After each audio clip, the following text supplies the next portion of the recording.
नमस्कार, आप देख रहे हैं जगत क्रांति टीवी और मैं हूं आपके साथ ज्योतिका। आइए रुक करते हैं खबर की ओर।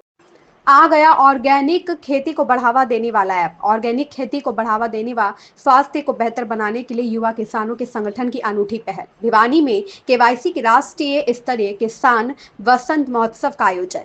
ऑर्गेनिक खेती को लेकर हुई चर्चा। पहले के समय में जब लोग जैविक खेती करते थे तो लोगों का स्वास्थ्य आज के मुकाबले बेहतर था, लेकिन जब से फसलों में रसायन के जहर की मात्रा बढ़ने लगी है तभी अनेक बीमारियां घर करने लगी है तथा आज हालात इस कदर खराब हो चुके हैं कि छोटे छोटे बच्चों को कैंसर जैसी गंभीर बीमारियों से जूझना पड़ रहा है, जिसके लिए जरूरी है कि रासायन के जहर को ना कहते हुए ऑर्गेनिक खेती को बढ़ावा दिया जाए। ऐसे में अब लोगों के स्वास्थ्य को बेहतर बनाने के साथ साथ ऑर्गेनिक खेती को बढ़ाने व किसानों की आर्थिक स्थिति सुधारने के लिए उद्देश्य के किसान युवा क्लब ने बड़ा कदम उठाया है। इस कड़ी में भिवानी में किसान युवा क्लब द्वारा राष्ट्रीय स्तरीय कार्यक्रम आयोजित कर केवाईसी ऐप को लॉन्च किया गया, जिसके माध्यम से ऑर्गेनिक खेती करने वाले किसानों को बढ़ावा मिलेगा। किसान युवा क्लब द्वारा स्थानीय भगत सिंह चौक के नजदीक स्थित मेला ग्राउंड में राष्ट्रीय स्तरीय किसान वसंत महोत्सव का आयोजन किया गया। इस कार्यक्रम में न केवल हरियाणा बल्कि पंजाब, उत्तर प्रदेश, राजस्थान सहित अन्य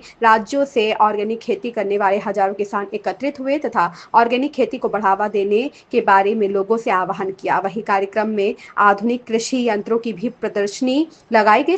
इसके अलावा कार्यक्रम में गायक अमित सैनी, रोहतकिया अजय हुड्डा, हरियाणवी कलाकार सोनिका सिंह, हरियाणवी गायिका राकेश श्योराण भी पहुंचे तथा हरियाणवी संस्कृति एवं देशभक्ति से ओतप्रोत कार्यक्रमों की प्रस्तुतियां दी। इस मौके पर किसान युवा क्लब के संस्थापक राकेश बेनीवाल, सुधीर तंवर व विनीत पिलानिया ने कहा कि किसान वसंत महोत्सव का उद्देश्य ऑर्गेनिक खेती करने वाले किसानों को एकजुट कर अन्य किसानों को भी इस दिशा में आगे बढ़ने के लिए प्रेरित करना रहा। उन्होंने बताया कि इस कार्यक्रम में किसान युवा क्लब द्वारा एक ऐप का लॉन्च किया गया है जो कि जल्द ही एंड्रॉयड व iOS पर उपलब्ध होगी। उन्होंने ऐप का मुख्य उद्देश्य ऑर्गेनिक खेती करने वाले किसान के उत्पाद की जानकारी पूरी दुनिया तक पहुंचाना है। बेनीवाल ने कहा कि सरकार भी ऑर्गेनिक खेती को बढ़ावा देने के लिए गंभीर तथा उसके लिए हरियाणा बजट में भी मुख्यमंत्री नायब सिंह सैनी काफी सराहनीय प्रावधान किए हैं। भिवानी से सोमवीर शर्मा की रिपोर्ट। आज मैं अपनी ओर से शुभकामनाएं, क्योंकि आप अच्छा कार्यक्रम देख रहे हैं। आज खुशी की बात है, मुझे बहुत खुशी हो रही है। मैं ऑर्गेनिक खेती, जो प्राकृतिक खेती है, इससे 20 साल पहले जुड़ा, जबकि मैं यहाँ पे कमिश्नर था हिसार डिवीज़न में और वाइस चांसलर था गुरु जम्भेश्वर यूनिवर्सिटी में और चौधरी देवीलाल यूनिवर्सिटी में। उससे मैं देख रहा हूँ, उसके बाद से आज तक ये खेती, प्राकृतिक खेती, जो उस समय पर ऐसा नहीं लगता था कि ये इतना आगे चल पाएगी, आज ये अच्छी दिशा में जा रही है।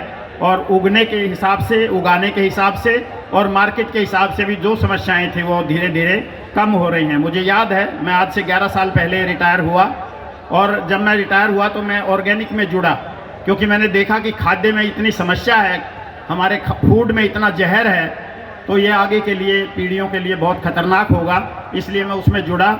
और मुझे याद है उस समय की जो दिक्कतें थी, मैं 2014 की बात कर रहा हूँ, वो ये थी कि मैं कुरुक्षेत्र में रहता हूँ रिटायरमेंट के बाद, और मेरे पास में जो यमुनानगर और कुरुक्षेत्र में 2-3 किसान थे जो बहुत अच्छी प्राकृतिक खेती करते थे। उनको समस्या ये थी कि उनका प्रोडक्ट बिकता नहीं था। और मुझे याद है कि पहले 3-4 साल तक मेरी जितनी पेंशन आती थी, कोई 8 लाख रुपए मुझे पेंशन साल की मिलती थी, उसमें से 3-4 लाख रुपए मुझे उनके प्रोडक्ट खुद खरीद करके अपनी गाड़ी में रख के उन किसानों से मुफ्त में, जो है, अफसरों को, मिनिस्टरों को या और मेरे दोस्तों को और इन चीज़ों को उन लोगों को देने पड़े थे। लेकिन उसके बाद जो है धीरे धीरे करके वो बात बनी और आज हम यहाँ तक पहुँच चुके हैं कि केवाईसी जैसी टीम आज हमें ये प्लेटफार्म जो है वो दे रही हैं और ये इस तरह के मार्केटिंग के काम कर रहे हैं।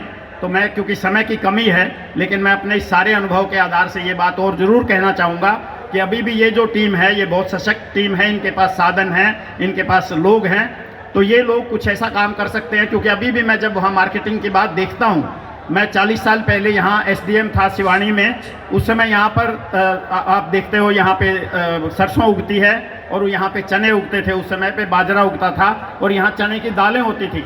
लेकिन आज मैं कुरुक्षेत्र में रहता हूँ तो आज हम यहाँ से चने और यहाँ की दालें नहीं लेते, हम स्टोर से ही दालें लेके खानी पड़ रही है हमें। तो ये केवाईसी जैसे प्लेटफार्म मैं ये कहना चाहूँगा कि ये करे। कम से कम हरियाणा या राजस्थान बहुत दूर नहीं है, यहाँ जो चीज़ें यहाँ उगती हैं कुरुक्षेत्र में नहीं उगती हैं, जो कुरुक्षेत्र में उगती हैं यहाँ नहीं उगती हैं, उन सब का लेन देन करने के लिए ये किस तरह के प्लेटफार्म बनाएं कि जो है ये चीज़ें सुलभ तरीके से सब जगह पे सहजता से प्राप्त हों। मेरे पास कहने को बहुत कुछ था, लेकिन आज चूँकि आप समय भी काफ़ी हो चुका है और मुझे भी जाना है, मैं आप सबको अपनी ओर से बहुत धन्यवाद कहूँगा। KYC को भी बहुत धन्यवाद कहना चाहूँगा कि उन्होंने ये आपसे मिलने का मौका दिया, अपनी बात कहने के लिए आप सबको बहुत बहुत आभार। जय हिंद, जय भारत। देखो जी, हमने जो ये प्रोग्राम किया है ये बड़ा सोच समझ के किया है। हमने दिल से एक नए काम की शुरुआत करी है ऑर्गेनिक खेती को लेके। हमने पहले 3-4 डिस्ट्रिक्ट में जो ऑर्गेनिक खेती किसान लोग कर रहे हैं उनसे संपर्क किया है। फिर उसको एक मंच पे लाने के लिए किसान युवा क्लब का एक NGO हमने बनाया है और उस सरकार ये काम करेगी। सर कैसे आगे बढ़ेंगे? ये खेती का क्या महत्व आपकी संस्था मानती है? जैविक खेती का तो बहुत ज़्यादा महत्व है। पुराने समय में जैविक खेती थी तो लोग हष्ट-पुष्ट रहते थे। अभी आप देखते हैं बड़ा रसायन का बहुत ज़्यादा प्रभाव हो गया ज़मीन के अंदर और इतना स्तर नीचे चला गया है, जहर इतना ज़्यादा पैदा हो गया कि आप भिवानी की मैं बात करूँ तो हर रोज़ 3 कैंसर पेशेंट डिटेक्ट हो रहे हैं। मेरी एक बेटी है, उसको 1 साल की थी तो कैंसर डिटेक्ट हो गया था।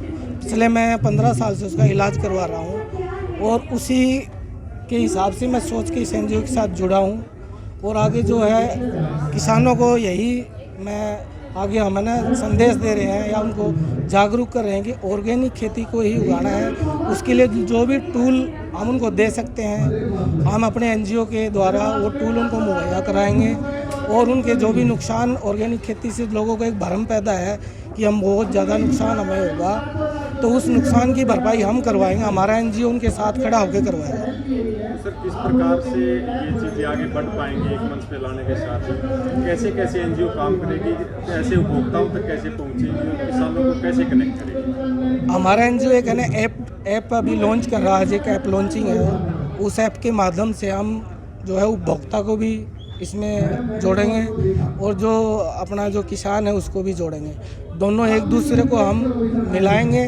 मिलने के बाद ना तो किसान को नुकसान होगा और ना खरीदार को जहर का खाने का कोई सवाल ही पैदा नहीं होगा। आगे जो उसको खाद की बात है, क्या क्या उसको डालना है, वो सारा टूल हम प्रोवाइड करवाएंगे।